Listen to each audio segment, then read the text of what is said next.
amnesia, waking up in weird spots, couldn't get to work, had to go to rehab, get on all these medications, had to get surgeries, just back to back to back. And I just felt so distant. Anytime I try to come close, it was like, you're not doing this right. That's not how you change a diaper. That's not how you do this. You're giving her too much formula. No, you don't burp her like that. You do this.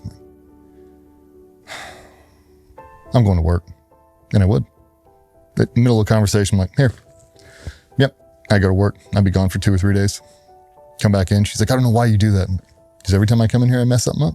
I want no one to ever question if I can make the jump. If I can make the climb, if I can pick that up, if I can make this shot, how's my skills in the house, like all the things that like truly matter, like the 5 things that really, really matter. I don't want anyone to ever question my ability to do those 5 things. I fell in love with them. I fell in love with Patsy. I fell in love with Lola. And it's like, man, like some of these things you would get briefed on, you would start spinning up for. You're like, that's a kamikaze mission, dude. Like, do I want to make her the first 2-time widow in NSW history? Like, no, I don't. Well, how am I going to bite on that risk? I'm going to obsess over the craft. I'm going to surround myself with people that are better than me, and I'm just going to show up every day trying to be a little bit better than I was the day before. That's it. That's all I can do. But I wouldn't FaceTime much. I wouldn't call home much. Who's going to knock on her door? What's her reaction going to be? How's she going to explain that to Lola? She's not going to know until she's 7, 8 years old. This is what happened to your dad. It's just, it weighs heavy, man. I use proximity. I just try to distance myself as much as possible. In the back of my mind, it was, you know, when the war ends, I'll be able to just roll back in and I'll just pick up right where I should be and things will be in a natural, happy order. That's just not the case, man. And when I am there, I'm still so distant.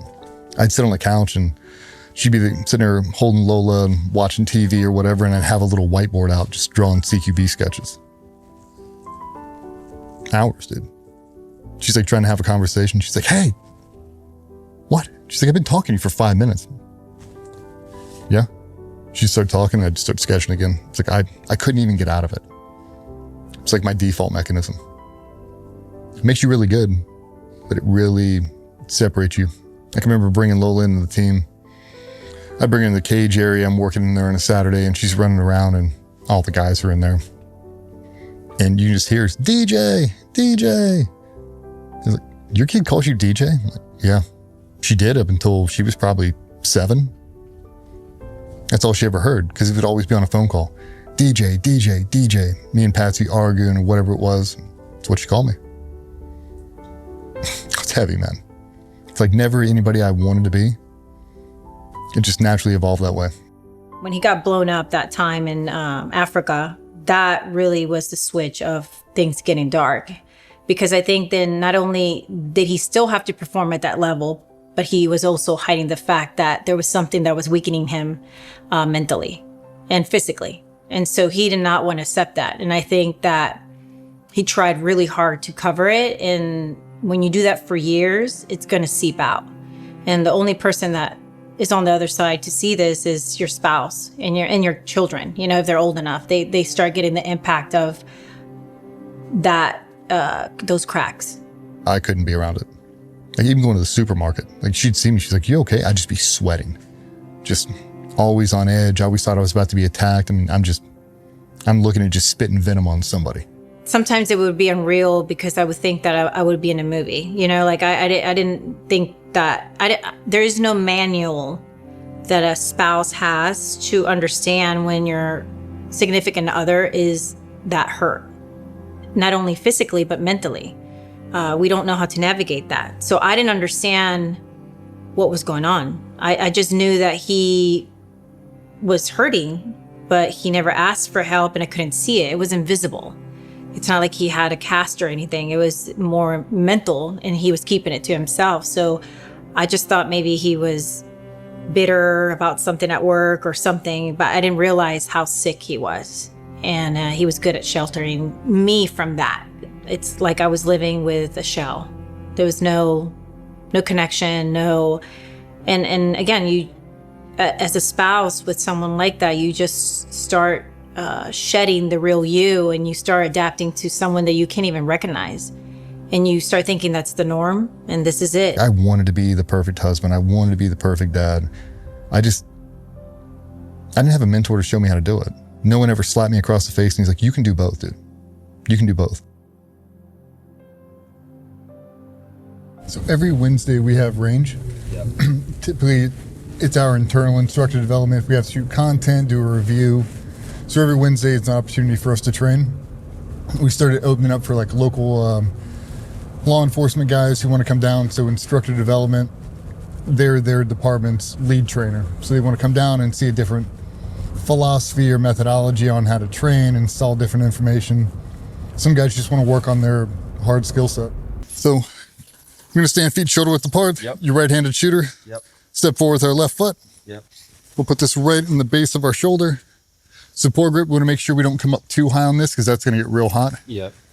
So typically I hold right there and bring it right up into my eye line. I don't want to drop my head down. I can keep it kind of in neutral position. Yep. And bring it up. I'm going to apply a little bit of pressure on this shoulder and I'm going to pull the gun back. So it should be able to rest here.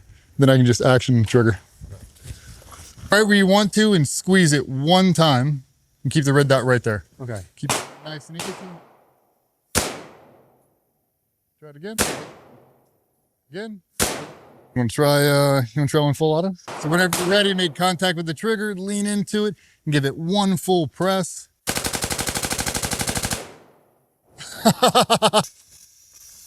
All of that is acceptable. Okay. So if you think about shooting him here, do you really care if I shot you there or there? Yeah. Yeah, it doesn't really matter. You got one winger, so we'll call that outside the body or in the rib space, but I mean, all that's acceptable. Okay, cool. Just, it's a lot of holes to try to fill. Yeah. So that's why it's like, you're really trying to just hammer them down and pin everybody's head down. You go full auto one time. It's like, oh my God, it's like you're being swarmed by bees. Everybody just drops down. So that's one of the benefits of having a full auto. Right, okay. When it's ping, ping, ping, even if it's fast, bow, bow, bow, bow, bow. Yeah. That's very different psychologically than, you're like, oh my God, I can't do anything. It was scary, stood behind it. So yeah, I can't imagine being on the other side. Yeah, so it's like, you talk about the reality and like CQB, stuff we were doing overseas. It's very different when you hear your buddy shoot suppressed. And you hear an AK open up from 3 feet away. You're like, oh my God, it scares the shit out of you. Yeah. That's a lot of it. Yeah, okay. But it's fun to shoot though. Very fun. Really from 2013 up until Mexico, I wanted to die every single day. Like not because I didn't want to live, just because I was tired. I didn't want to do it anymore. I don't want to have the uncomfortable conversations. I don't want to let anybody down. I prayed I got hit by a truck. Prayed I died in a freak skydiving accident. It would have been a lot easier. When it was at its worst, I had already gone down my negative spiral. I was already living multiple different lives and all the different affairs I was leading simultaneous. It was just a very ugly time in my life. Patsy knew I was in a bad spot. She knew how bad it was. And I finally opened up to her. I forget where we were. I don't know if we were driving in the car one day and she's like, I just don't know what's wrong with you. It just feels like you're just so out of touch. I have to ask her, but I think I just said it. I was like, Patsy, if you knew how much I thought about killing myself, you just shut up. I think about it all day. I'm thinking about it right now. Like right now, I've just been thinking about unbuckling this seatbelt and opening that door and jumping out in the middle of traffic and letting that 18-wheeler run me over. I've been thinking about it all day. I was so floored that I call Amber Capone right away and said, can you please get him there like ASAP? Like I need him there or I'm gonna lose him. And she went to business and we were able to get him out there. From the moment he asked for help, 2 weeks. So it was very fast turnaround. You have to understand the person that everybody knew, the DJ that we all knew, and the person I fell in love with was not the person after all these injuries started stacking up and the medicines and being an autopilot in a days in life, I knew he was in there. And that's the only reason I stuck around for that long. It's because I knew that somewhere in there, we would be able to find him. So I didn't want to give up on him. She's like, if you love me, you'll go. I'll go to Mexico and do psychedelics. I'm not scared of doing drugs. I'm in. Never did I think it'd work. If I'm being totally honest, I really hoped Ibogaine would kill me. I really hoped I'd take that medicine, it'd be too strong, and I just wouldn't wake up. I didn't want to come home to face reality, all the things I had done, all the things that were happening to me. I thought that'd be the easiest way. And after I woke up from Ibogaine, I was like, I have to go home and fix this right now.